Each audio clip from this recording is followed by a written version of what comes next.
आवारा हूं से अभी ही छुटकारा मिला था कि वीवो ने भी अपना नया फोन लॉन्च कर दिया। हाँ, मैं बात कर रहा हूं वीवो Y400 5G की, जो फाइनली इंडिया में लॉन्च हो चुका है। एंड इससे पहले आपने वीवो Y400 Pro भी देखा होगा, जिसके अंदर कर्व पैनल देखने को मिल रहा था, लेकिन इसके अंदर फ्लैट डिस्प्ले आपको देखने को मिलेगा। एंड और भी बहुत सी चीजें हैं, लाइक प्राइसिंग क्या रहेगी, फीचर्स क्या मिलने वाले हैं, क्या ये जिस बजट सेगमेंट में आता है उसमें ये फिट बैठेगा या फिर नहीं, सारी चीजें आपको इस वीडियो में बताऊंगा। लेकिन उससे पहले अगर आप चैनल पर पहली बार आए हो तो भाई सब्सक्राइब कर लो, क्योंकि उससे हमें मिलता है मोटिवेशन, ताकि हम आपके लिए और ऐसी धमाकेदार वीडियोस लाते रहें। ऑलराइट, सो बॉक्स में हमें वही वीवो की टिपिकली पैकेजिंग देखने को मिलती है। सील को हटाते हैं।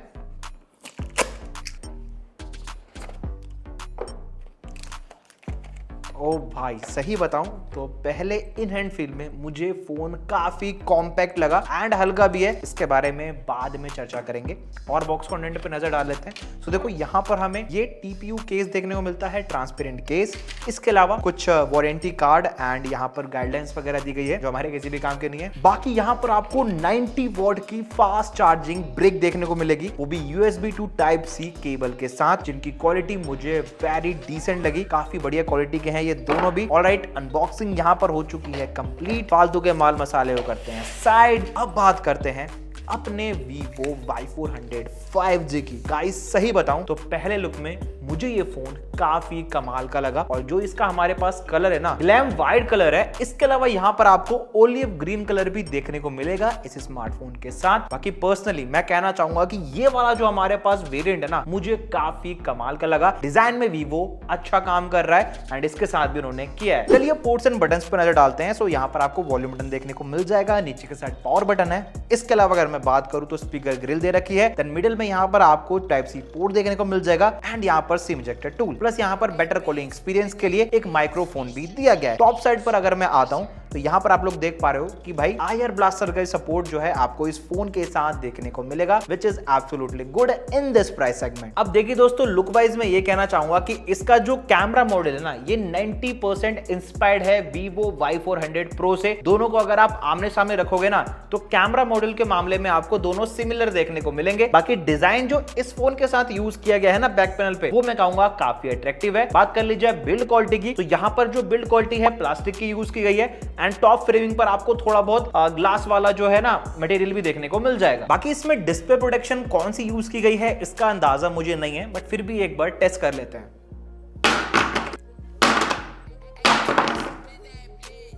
ऑलराइट, सो दोस्तों, जैसा कि आप लोग देख पा रहे हो कि यहाँ पर डिस्प्ले पर कोई भी स्क्रैचेस देखने को नहीं मिले, which is absolutely good. It means phone गलती से आपसे गिर भी जाए तो सरवाइव कर जाएगा, कोई भी दिक्कत नहीं होगी। पर यहाँ पर मैं कहना चाहूंगा कि आपको डिस्प्ले बेजल्स के साथ थोड़ा बहुत कॉम्प्रोमाइज करना पड़ेगा। ऊपर के साइड तक तो ठीक है, लेकिन नीचे यहाँ पर आपको थोड़े मोटे बेजल्स देखने को मिल सकते हैं। सो इसके साथ तो भाई आपको कॉम्प्रोमाइज करना पड़ेगा। बाकी अगर हम डिस्प्ले साइज पर नजर डालें तो यहाँ पर हमें 6.67 इंचेस का एक 120 हर्ट्ज वाला एमोलेड डिस्प्ले देखने को मिलता है, जिस पर अगर आप 4K कंटेंट देख रहे हो तो हाँ, काफी हद तक आपका एक्सपीरियंस बढ़िया रहने वाला है। फ्लैट एजेस है तो वहां पर आपका जो व्यू एक्सपीरियंस है वो बेटर निकल कर आएगा। हमने भी टेस्ट किया पर्सनली, कलर्स वगैरह काफी अच्छी तरीके से आ रहे थे।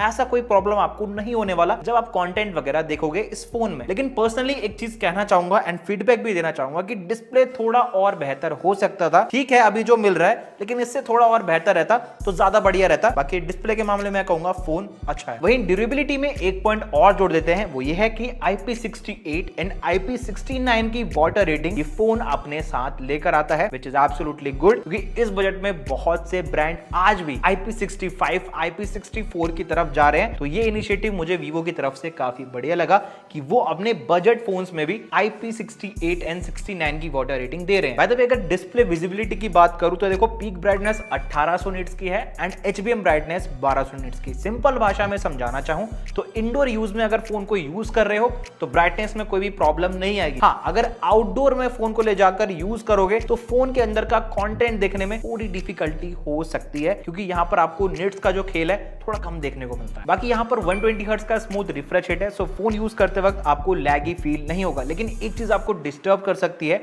जो है इसके अंदर प्री इंस्टॉल गेम्स। तो यहाँ पर आपको बहुत सारी प्री इंस्टॉल गेम्स देखने को मिलेगी, जिन्हें आप खुद से भी अनइंस्टॉल कर सकते हो। तो यहाँ पर मैं कहना चाहूंगा कि चीजें मैनेज हो जाती हैं। And if we talk about the battery capacity, so यहाँ पर आपको 6000 mAh की बैटरी का सपोर्ट देखने को मिलता है with 90 watt fast charging.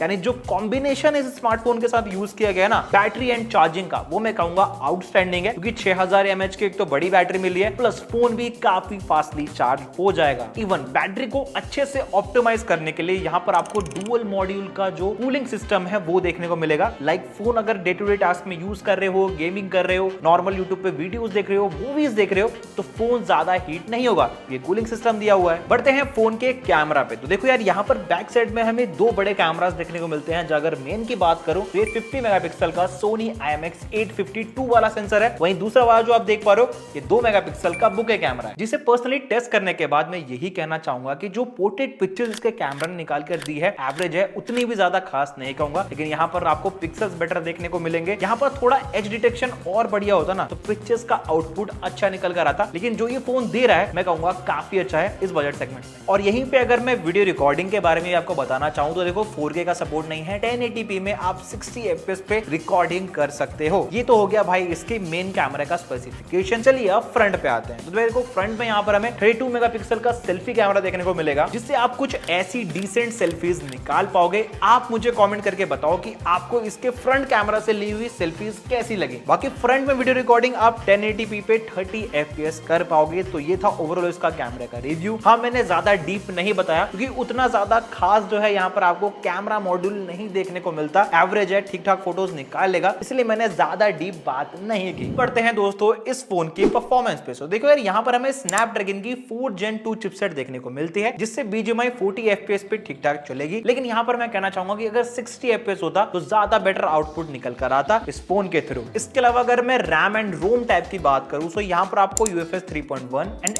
LPDDR4X RAM type देखने को मिलेगा। इवन आप इस फोन की रैम को जो है ना 8 GB तक एक्सपेंड भी कर पाओगे। बेसिकली यहाँ पर आपको 8 GB का रैम तो मिलता ही है बेस वेरिएंट में, लेकिन आप उसे एक्सटेंडेड रैम के बदले 8 GB और इंक्रीज कर पाओगे। बाकी अगर आप नॉर्मल टेम्परेचर पे अगर 2 से 3 घंटा गेमिंग करते हो तो वहां पर बैटरी ड्रेनेज कम होता है एंड हीटिंग भी वहां पर आपको कम देखने को मिलेगी। पर हाँ, FPS के साथ आपको कॉम्प्रोमाइज करना पड़ेगा कि इसके अंदर ओनली 45 FPS का सपोर्ट मिलता है। इसके अलावा अगर कनेक्टिविटी पर गौर करें तो देखो यार यहाँ पर कनेक्टिविटी में आपको प्रॉब्लम नहीं आने वाली। ऑलमोस्ट सभी 5G बैंड्स का सपोर्ट इस फोन के साथ आपको देखने को मिलेगा। आखिर में इस फोन के स्पीकर्स का भी टेस्ट कर लेते हैं। अब वैसे तो Vivo ने पब्लिसिटी के लिए यहाँ पर 400% का वॉल्यूम दिखाया है, बट मैं आपको क्लियर कर देना चाहता हूँ कि वो नॉर्मल जो फोन की वॉल्यूम होती है उतना ही है। हाँ, थोड़ा बहुत लाउडर है इसका साउंड, वो मैं आपको टेस्ट करवा देता हूँ, उसके बाद एक्सपीरियंस दूंगा कि कैसा मुझे साउंड लगा।